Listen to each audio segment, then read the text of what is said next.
இந்த படம் வந்து காடுவெட்டி குருவோட வரலாறு அப்படின்னு நீங்கள் சொல்லிக்கிட்டு இருக்கீங்க. ஆனால் அதிகாரப்பூர்வமாக நீங்கள் எங்கேயுமே உங்கள் விளம்பரத்துலேயோ உங்கள் இதுலேயோ பதிவு பண்ணலையே. இது இவருடைய வரலாறு தான் பதிவு பண்ணல ஒன்று. ரெண்டாவது, அவர் குடும்பத்தை சேர்ந்தவர்களை எங்கிட்ட கேட்காமலேயே வந்து ஒரு படம் எடுத்துகிட்டு இருக்காரு. நாங்களே அப்படி ஒரு படம் எடுக்கிற மாதிரி ஐடியாவில் இருக்கோம்னு சொல்லியிருக்காங்க. சரி, போன இசை வெளியீட்டு விழாவுக்கு வந்தீங்களா? வரலையா? நான் போன இசை வெளியீட்டு விழாவிலேயே பிரகடனப்படுத்திட்டோம். நீங்கள் கேட்ட முதல் கேள்வி. ரெண்டாவது கேள்விங்கிறது சொல்லலையே. இது வந்து இது பேஸ்ட் ஆஃப் ட்ரூ ஸ்டோரி இவரோட இது அப்படின்னு நீங்கள் அதிகாரப்பூர்வமாக உங்கள் ப்ரொமோல நீங்கள் படம் பார்க்கும்போது இந்த படத்தில் நான் வந்து 2 பேராகவும் எடுத்தேன். காடுவெட்டி குருன்னு எடுத்தேன். அப்புறம் நாம் எல்லா நேரத்துலையும் அதிகார வர்க்கத்தை எடுத்துக்கிட்டு தானே இருக்கோம். விடலைன்னா காடுவெட்டி குணான்னு எடுத்தேன். என்னுடைய பாடல் வெளியீடு முன்னாடி நடந்தது, கொடுக்க மாட்டேன்ட்டாங்க. சமூகத்தின் பெயரை சொல்லக்கூடாது, அவர் பேரை சொல்லக்கூடாது, எங்கள் குருசாமிலாம் அவர் அந்த புலிக்கொடி பாடல் இன்னும் எத்தனையோ இது உங்களுக்கு தரவே முடியாதுன்ட்டாங்க. எனக்கும் அந்த சென்சார் அதிகாரி உயர் அதிகாரிக்கும் இதுவரைக்கும் தமிழ் சினிமாவில் அப்படி ஒரு வாக்குவாதமும் ஒரு கசப்பும் நடந்திருக்குமா, தகிப்பும் நடந்திருக்குமான்னு எனக்கு தெரியாது. நீங்கள் எங்கே வேணாலும் போங்க, தர முடியாதுங்க. நீங்கள் படம் எடுத்து முடித்ததுக்கு அப்புறம் படத்துக்குள்ளே இந்த சமூகத்தில் பெரிய சிக்கலும் கலவரமும் வந்தால் யாருங்க பொறுப்பு?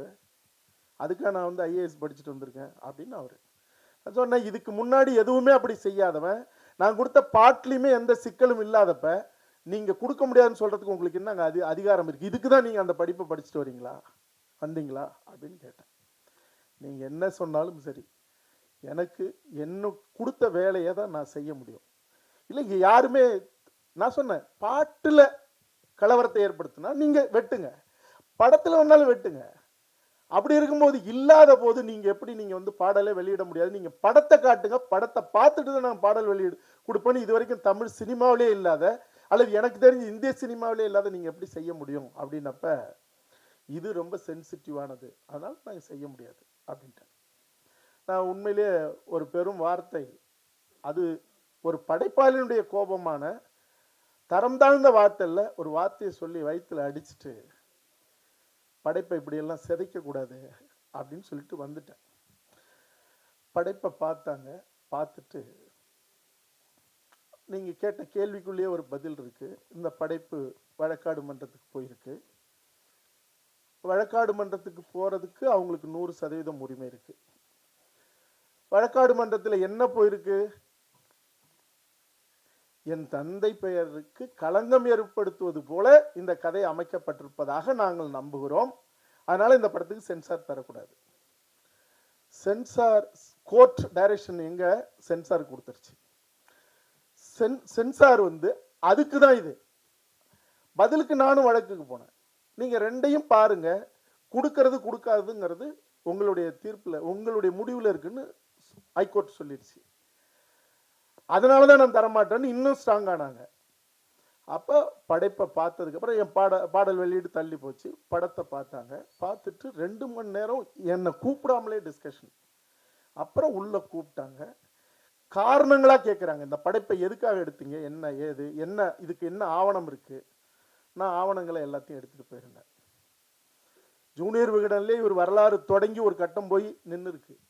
ஆனந்த விகடனில் கேட்டேன், அவங்க தேடி எடுத்து கொடுத்தாங்க. ஏன்னா என்னுடைய நோக்கம் என்னங்கிறது அவங்களுக்கு தெரிஞ்சதுனால எல்லா ஆவணத்தோடையும் நான் எடுத்துட்டு போய் கொடுத்தேன்.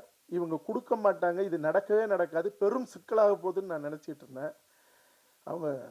அவங்களுடைய இடத்துல நின்று அவங்க ஒரே ஒரு விஷயம் சொன்னாங்க, இந்த படைப்பு ஒரு நேர்மையை சொல்லுது, ஒரு அறத்தோட படைக்கப்பட்டிருக்கு, ஏன் நீங்கள் இதில் அவருடைய படத்தையே போட்டு நீங்கள் சமர்ப்பணம்னு சொல்லக்கூடாது அப்படின்னாங்க. அதை நான் செஞ்சுருக்கேன்.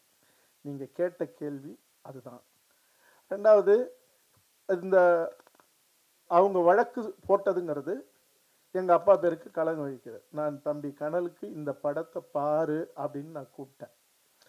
இன்னொரு விடயம், எனக்கு நேரடி உறவினர் அண்ணன் குரு அவர்கள், அவன் என்னுடைய தம்பி.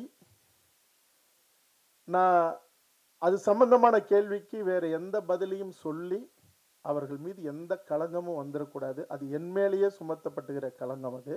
அதனால் சொல்லப்பட்ட குற்றச்சாட்டு எங்கள் அப்பாவுக்கு களங்கம் ஏற்படுகிறது. நீங்கள் படைப்பை பாடல் முன்னோட்டம் மட்டும் பார்த்துருப்பீங்க. அது களங்கம் வந்திருக்கா இல்லையான்னு உங்களுக்கும் தெரியும்.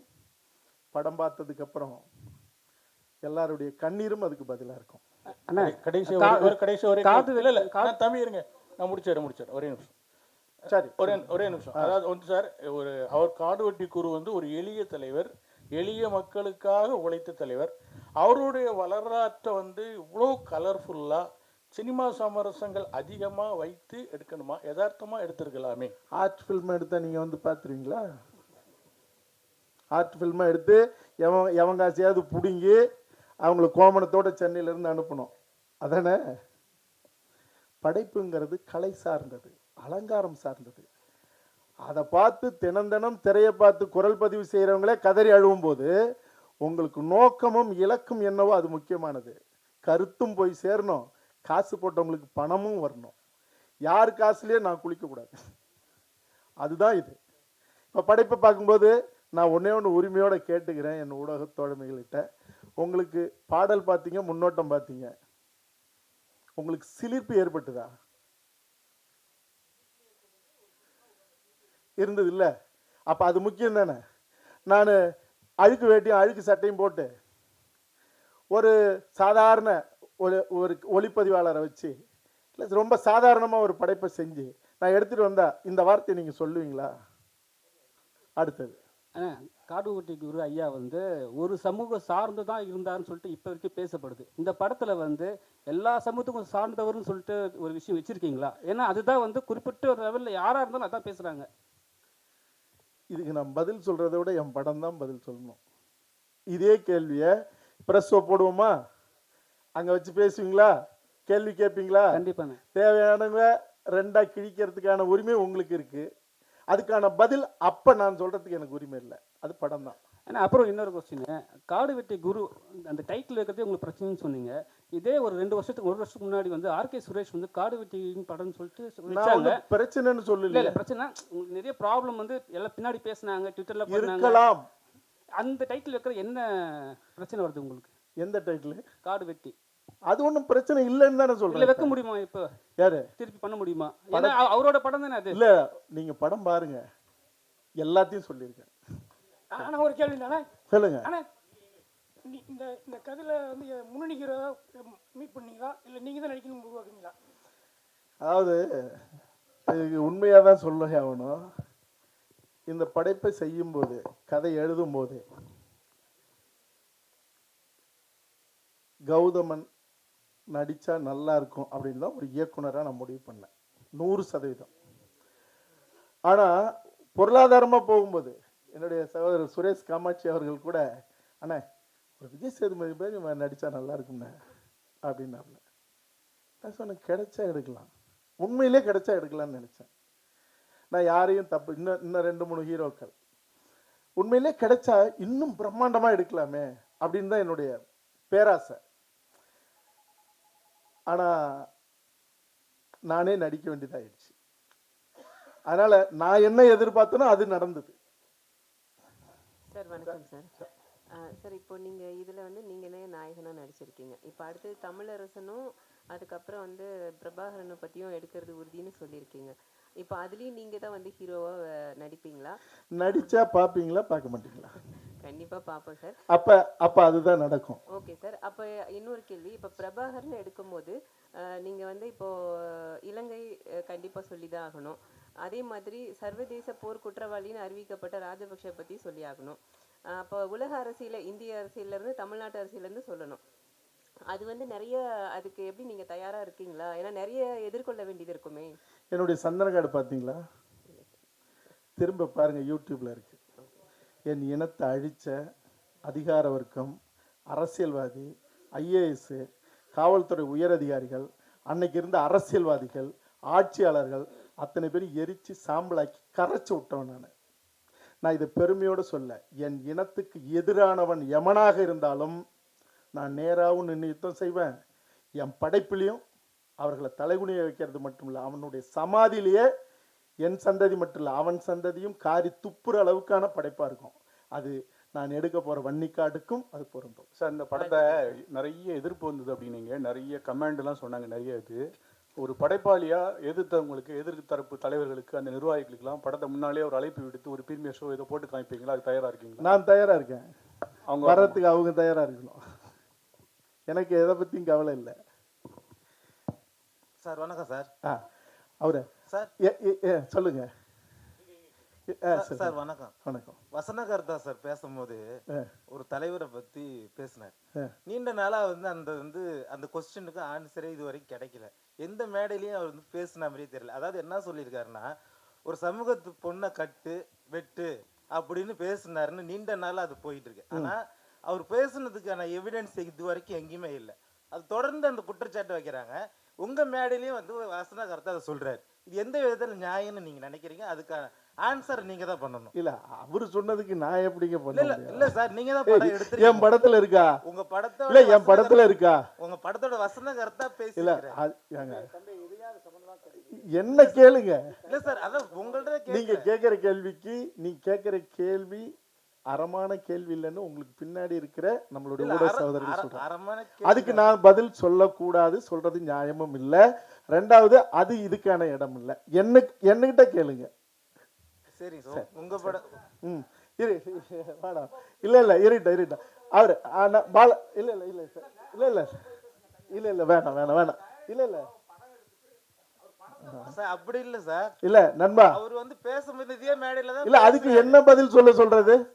என்ன பதில் சொல்றது இது? இல்ல சார், அப்படி பேசினாருன்னு நீண்ட நாளா ஒரு தலைவர் மேல குற்றச்சாட்டு இருக்கு. சரி, அந்த குற்றச்சாட்டு உண்மையா இல்ல நான் எல்லாருக்காகவும் நிற்கிறவன். அதுல நீங்க உங்களுக்கு நம்பிக்கை இருக்கா சார்? அடுத்த மேட்டர் போலாம் சார். அடுத்தது இது கயத்தார் பகுதியில் நடந்தது. ஜான் பாண்டியன் கட்சிக்காரங்களை வெட்டினாங்க, நடந்துச்சு. அதெல்லாம் அதை விட்டுருங்க. மரவனை வெட்டு மரத்திய கட்டுங்கள் நடந்தது, அதை விட்டுருங்க. இப்போ தமிழரசன் கதை எடுக்கிறீங்கன்னாக்க உண்மையிலேயே அப்படியே, ஏன்னா உங்க அப்பா தமிழரசன் கூட பழகினவர். அப்போ முழுக்க கரெக்டாக எடுப்பீங்களா? பொன்பரப்பி சம்பவத்துலேருந்து எல்லாத்தையும் கரெக்டாக எடுத்துருவீங்களா? அது ஒரு நெருப்பு சிற்பமாக வரும். நான் சொல்கிறதில்ல, அர்த்தமும் அடர்த்தியும் உங்களுக்கு புரியும் நான் நினைக்கிறேன். அது ஒரு நெருப்பு சிற்பமாக வரும். தோழர் தமிழரசன் அவர்களை பொன்பரப்பி அந்த வங்கி வாசலில், அந்த ஏரி குளத்துக்கு பக்கத்தில் நீங்கள் எந்த அதிகார வர்க்கம் திட்டமிட்டு அயோக்கியத்தனமாக அவரை அடித்து அவரை சிதைச்சு அந்த இடத்துல கொன்னார்களோ, கொல்லும்போது அந்த இடத்துல குளம் நிறைய தண்ணீர். ஆனால் காவேரி உரிமைக்காகத்தான் அந்த வங்கி பறிப்புக்கே போனது. தமிழ்நாட்டுக்கே தண்ணி வேணும்னு சொன்ன ஒருத்தனை அடித்ததோட மட்டும் இல்லை, காவல்துறை முன்னாடி மக்களை நிறுத்தி அடித்ததோட மட்டும் இல்லை, அவர் தண்ணின்னு வாய் அசையும் போது தண்ணி கூட குடிக்காத அடித்து கொன்ன அந்த காட்டு மிராண்டிகள், அதிகார வர்க்கம், காவல்துறை, அவர்களோடு நின்ன கயவர்கள்.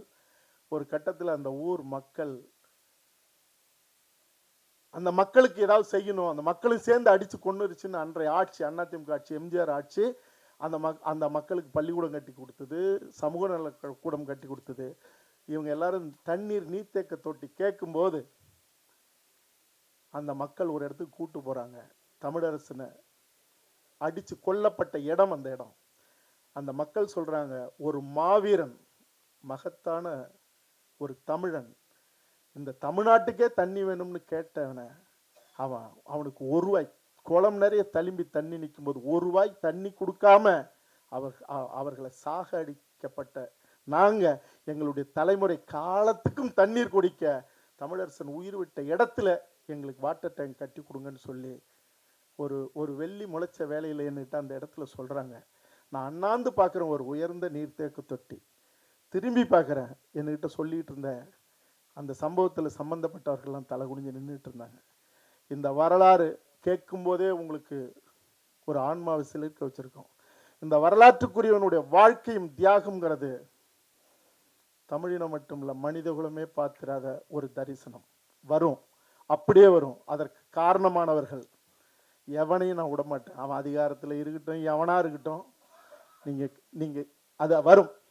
அண்ணா அப்புறம் காடுகட்டி குரு ஐயா மஞ்சள் கலர் சட்டை போட்டுனே இருப்பார். அதுக்கு யாரும் இது வரைக்கும் விளக்க கொடுத்ததில்லை. அவர் கூட சில இடத்துல தான் கொடுத்துருக்காரு, தெளிவுபடுத்தலை. இந்த படத்தில் தெளிவுபடுத்திருக்கலாம். இன்னொன்று, நம்ம தம்பியை ஏன் ஃபஸ்ட்டு படத்துலேயே போராளியாக காட்டினேன், ஒரு லவ் பாயாக வந்து பண்ணி ஒரு வேற லெவலில் ஹீரோ எடுத்துன்னு போகலாம். நீங்கள் ஏன் இது மாதிரி எடுத்துன்னு வந்தீங்க? அதாவது மஞ்சள் சட்டை போட்டதுக்கு காரணம், நீங்கள் பாருங்கள், எந்த கொடியிலனாலும் நீங்கள் புலிகளுடைய வன்னிக்காட்டில் பிறந்த கொடியும் பாருங்கள், இங்கே எந்த சமூகமாக இருந்தாலும் தங்களுடைய வீரத்திற்கான ஒரு அடையாளமாக வச்சுருக்கிற கொடியும் பார்த்தீங்கன்னா மஞ்சள் இருக்கும். மஞ்சள் ஒரு வீரத்திற்கான அடையாளம். இவங்க ஒரு போர்க்குடி, வன்னியர்கள் படை நடத்தி ஆட்சி பண்ணவங்க, அதனால தான் படையாட்சி. அப்போ அந்த படைங்கிறது ஒரு வீரம் சம்பந்தப்பட்டது, அது சோழர்கால கொடியிலையும் இருக்கும். அப்போ அதனுடைய அந்த மண்ணில் கங்கை கொண்ட சோழபுரத்தை தலைநகரமாக வச்சு தான் உலகத்தினுடைய முக்கால்வாசி நாடுகளை ஆண்டார் ராஜேந்திர சோழன். அப்போ அதில் அவர் ஊர் இருக்குல்ல, படைநிலை காடு வெட்டி, காடை வெட்டி திருத்தி தன்னுடைய ராஜராஜ சோழன் பல லட்சக்கணக்கான படைகளை நிறுத்தப்பட்ட இடம் அந்த இடம், அதான் படைநிலை காடு வெட்டி. அப்போ அந்த மண்ணில் இருந்தவங்க அதை அவர் அடையாளமாக வச்சு அவங்க அதுக்கப்புறம் சங்கமாக தொடங்கி அப்படி வரும்போது அது ஒரு கட்டத்தில் அது போடப்பட்டது. இதெல்லாம் இவ்வளோ விளக்கமெல்லாம் நான் படத்தில் சொல்லலை. ஏன்னா படத்தில் சொல்கிறதுங்கிறது, உன்னையும் இந்த மண்ணையும் காக்கணும்னா ஒரு தாய் மக்களாக நில்லுங்கடா, இல்லாட்டினா உங்களுடைய 50,000 ஆண்டுகள் வரலாறு கொண்ட இந்த இனத்தினுடைய தடயம் வரலாறு எதுவுமே இல்லாமல் போயிடும். இந்த மொழிக்கும் இனத்துக்கும் சம்பந்தம் இல்லாத கூட்டம் நிரந்தரமாக உங்களை அடிமைப்படுத்தி அழிச்சிரும். அதுக்குள்ளே நீங்கள் விழிச்சிருங்கன்னு சொல்கிறது தான் இந்த படைப்பு. சார் கேட்குறேன் சார், இன்றைய காலகட்டங்களை வந்து மக்கள் வந்து என்டர்டெயின்மெண்ட் மாதிரியான மூவி விரும்புகிறாங்க, ஹீரோக்கள் வந்து மாசான ஹீரோக்கள் விரும்புகிறாங்க. ஸோ இப்படி இருக்கும்போது இன்றைய ஸ்டூடெண்ட்ஸ் இருக்காங்களே, அவங்களுக்கு இந்த மாதிரி 2K கிட்ஸ்னு ஒன்று சொல்லுவோம், இந்த மாதிரி ஒரு நபர் இருந்தார், இந்த நபர் இப்படி பண்ணாருன்னு சொல்லக்கூடிய வரலாறு வந்து தெரியாது. ஸோ இப்படி இருக்கும்போது இந்த மூவியை வந்து எப்படி அந்த 2K கிட்ஸ் அந்த சொல்லக்கூடிய வெகுஜன மக்கள் கிட்ட எப்படி கொண்டு போய் சேர்த்தா கரெக்டாக இருக்குன்னு சொல்கிறீங்க? என் படைப்பு உங்களை பாதிச்சுதா? இல்லை, நீங்கள் பார்த்த வரைக்கும் இப்போ ஒரு துளி அதுக்கு தான் முன்னோட்டம், அது உங்களை பாதிச்சுதா? இருந்துச்சு சார். அப்போ உங்கள் வேலை என்ன வேலை? உங்கள் வேலை என்ன வேலை? என் படம் எடுத்துருக்க இருங்க, உங்கள் வேலை எடுத்துகிட்டு போகிற வேலை.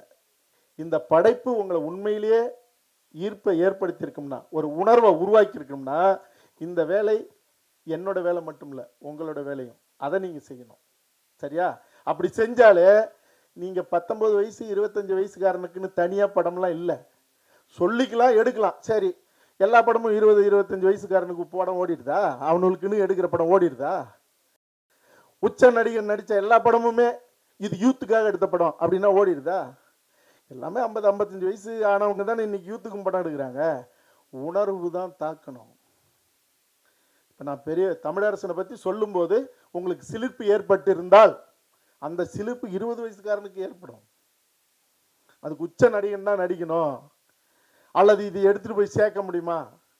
இந்த புள்ள பிறக்குமா, பிறந்தா இது ஆனா பொண்ணா இருக்குமா, அது கல்யாணம் ஆகுமா, கல்யாணம் ஆனால் புள்ள பெக்குமான்னா புள்ளையே பெற்றுக்க முடியாது. நல்ல படைப்பை நாங்கள் படைப்பாளிகள் எடுக்க முடியும், கொண்டுட்டு போய் சேர்க்கறது அதே தாய்மை மனதோடு நீங்களும் அதை செய்யணும். உங்களுக்கும் அந்த பங்கு இருக்குது. நீண்ட நாட்களுக்கு பிறகு நீங்கள் நடிக்கிறீங்க, டைரக்ட் பண்ணுறீங்க.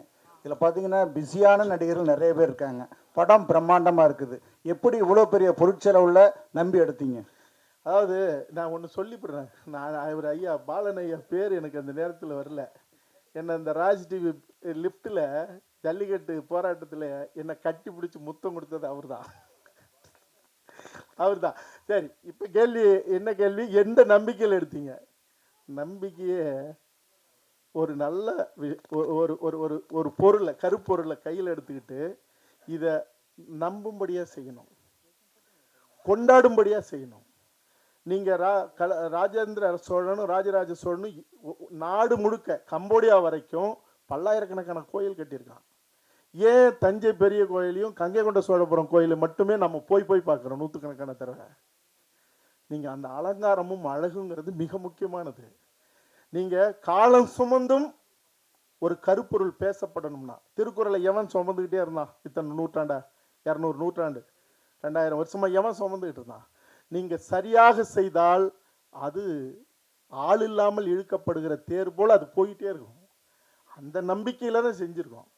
அப்புறம் தவிரவும் இந்த கேள்வியெல்லாம் கேட்குற நீங்களும் எனக்கு தெரியாமலே அந்த தேரை இழுத்துட்டு போவீங்கிற நம்பிக்கையிலையும் தான். நன்றி சார். உங்களுக்கு தான் ஒரு கேள்வி. இங்கே சார், லாஸ்ட்டில் இங்கே இருக்கேன் சார். காடுவெட்டி குரு இருக்காருல்ல, அவங்க ஃபேமிலி வந்து அவருடைய மறைவுக்கு அப்புறமா என்ன அவர் கம்ப்ளைண்ட் பண்ணாங்கன்னா அவங்களுடைய இனத்தாரே அவருக்கு வந்து துரோகம் இழுத்ததா வந்து ப்ரெஸ் மீட்லாம் வச்சு சொன்னாங்க. அதை பற்றி இதில் காமிச்சிருக்கீங்களா? அவரை பற்றி தான் எழுதியிருக்கிறதா சொல்லுறீங்க, இதில் காமிச்சிருக்கீங்களா? ஏன்னா அவரே வந்து அதிருப்தியா இருந்தாங்க, அவங்க ஃபேமிலி இனி வரைக்கும் வந்து துரோகம் இழக்கப்பட்டதா வந்து அதிருப்தியாவே இருக்காங்க. அதை இதில் காமிச்சிருக்கீங்களா? ஒரு விடயம் என்னன்னா, நான் துளசி செடியை தேடி போகிற ஒரு வேட்டைக்காரன், கஞ்சா செடியை தேடி போகிறவன் இல்லை. இந்த மண்ணில் சமத்துவமும் சமாதானமும் இந்த மண்ணுக்குரியவர்களுடைய தலை நிமிர்வையும் உறுதிப்படுத்துகிற படைப்பா மட்டுமே கருப்பொருள் எடுத்துக்கிட்டு செஞ்சிருக்கேன். அதனால கலவரம் ஏற்படுத்துவது என்னுடைய நோக்கம் இல்லை, அது அவரவர்களுடைய உரிமை. என்னை பொறுத்த வரைக்கும் தம் புள்ள நல்லா இருக்கணுங்கிறதுக்காக மருந்தை சாப்பிட்டு பத்தியம் இருந்து தன் பிள்ளைக்கு தாய்ப்பாலை கொடுத்து குணப்படுத்துகிற ஒரு தாயை போல இருக்கணும்னு நான் முயற்சி செய்கிறவன். அதனால என்னுடைய பணி, என்னுடைய நோக்கம் என்னவோ அந்த நோக்கத்துக்கு இந்த படைப்பு எடுத்திருக்கேன். சார், தமிழ் சினிமாவில் ஜாதி இல்லாமல் இல்லை, 100 வருஷ சினிமாவில் எவ்வளவோ ஜாதி இருந்தது இருக்கு. சமீப காலமாக கர்ணன் வருது, அசுரன் வருது, திரௌபதினு வருது, படையாண்ட மாவீரன் வருது. இன்னைக்கு உள்ள அந்த ஒரு ஆரோக்கியமான அந்த யங்ஸ்டர்ஸ்குள்ள இது வந்து மோதலை ஏற்படுத்துவதா? மாறி மாறி நீங்கள் வந்து இப்படி உங்கள் படைப்பு அவங்க சொல்லுதோ, அவங்க படைப்பு சொல்லுதோ, ஒரு வன்முறையோ ஒரு மோதலையோ ஒரு ஜாதி பாசத்தையோ இல்லை ஜாதி வரியோ ஏற்படுத்தாதா? இவ்வளோ நேரம் உட்கார்ந்துருந்தீங்க, என்னுடைய முன்னோட்டத்தை பார்த்தீங்க, பாடலை பார்த்தீங்க. உங்களுக்கு எங்கேயாவது ஒரு சின்ன ஒரு அதிர்வு, எதிரான ஒரு மனநிலை என் படைப்பிலிருந்து உங்களுக்கு ஏதாவது வந்து சேர்ந்துருக்கா? சரி, அப்படி சொன்னா இல்லை இல்லை அப்படி இருங்க, அப்படி அவர் அப்படி சொன்னா இருங்க, ஒரு ஜாதியை குடிக்கிறது விடுங்க. அவர் கேட்டது இன்னொரு சாதிக்கு எதிரான படைப்பான்னு கேட்டாரு.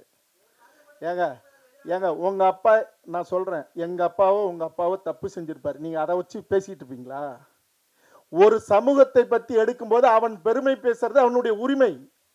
நீங்க இருங்க இருங்க காடுவெட்டி குரு அவர்களை பத்தி நான் சொல்லும்போது அவர்கள் காலங்காலமாக பேசப்பட்டுக்கிட்டு இருக்கிற தன்னுடைய ஒரு குலத்தின் வரலாறுன்னு அவங்க இப்ப நான் கேட்கிறேன், ஒரு விஷயம் கேட்கிறேன்.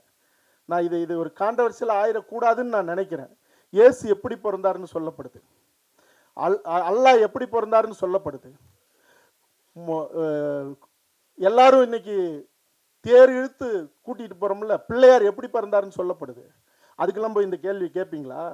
இந்த கேள்வி நேர்மையற்ற கேள்வி. அவர்கள் கொண்டாட யாவருக்கும் பாதகம் இல்லாத ஒரு நம்பிக்கைங்கிறது, இது ஆன்மீக நம்பிக்கையா இருந்தாலும் கடவுள் நம்பிக்கையாக இருந்தாலும் அத்தனையும் முட்டாள்தனமானதாக கூட இருக்கலாம். ஆனா இன்னொரு சமூகத்தை அல்லது ஒரு குழுவினுடைய அடையாளத்தை அல்லது அவர்களுடைய நம்பிக்கையை சிதைக்கிற வேலையை செய்யக்கூடாது. நான் இன்னொரு சமூகத்தை தப்பா சொன்னா, ஒரு சமூகத்தினுடைய பேரடையாளமாக இருந்த ஒருத்தர் சொல்லும் போது அவர்கள் நம்பப்பட்ட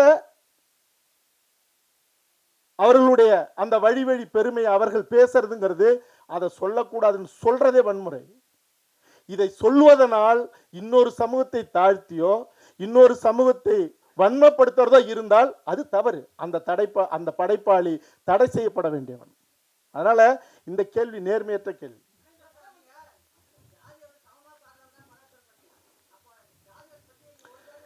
நான் கேட்கிறேன், சரி சரி சரி சரி என்ன இன்னும் மற்ற ஜாதி கொஞ்சம் எந்திரிச்சு நின்று கேளுங்க, மற்ற சாதி என்ன தாழ்த்துற மாதிரி இருக்கு? இல்ல இல்ல அவர் பேசட்டும். ஒருத்தன் தன்னுடைய பெருமையை பேசும்போது இருங்க இருங்க, அது எப்படிங்க, அது என்னங்க இது? ஒருத்தன் தன் பெருமையை பேச மாட்டான். ஒருத்தன் நான் யாரு தெரியுமா, எங்க அப்பா யாரு தெரியுமா, எங்க தாத்தா புலி குத்திருக்காரு தெரியுமா, எங்க அப்பா மாட்டை அடைக்கிருக்காரு தெரியுமா, ஏய் நீ என்னடா கையை தூக்கிட்டு எங்க அப்பா மாட்டை அடக்கினாருன்னு சொல்லி கேட்பீங்களா?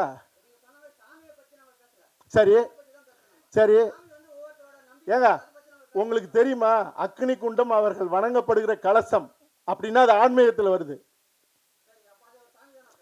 பின்ன என்ன, உங்களுக்கு அது தெரிஞ்சுக்கிட்டு கேளுங்க. அடுத்த கேள்விக்கு வாங்க.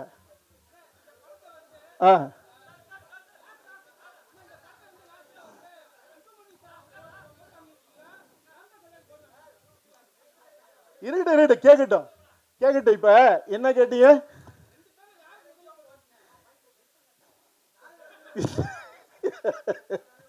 இருங்க, அதாவது 2 பேருக்கு போட்டு காட்டுவீங்களாங்கிறது நேர்மையான கேள்வி.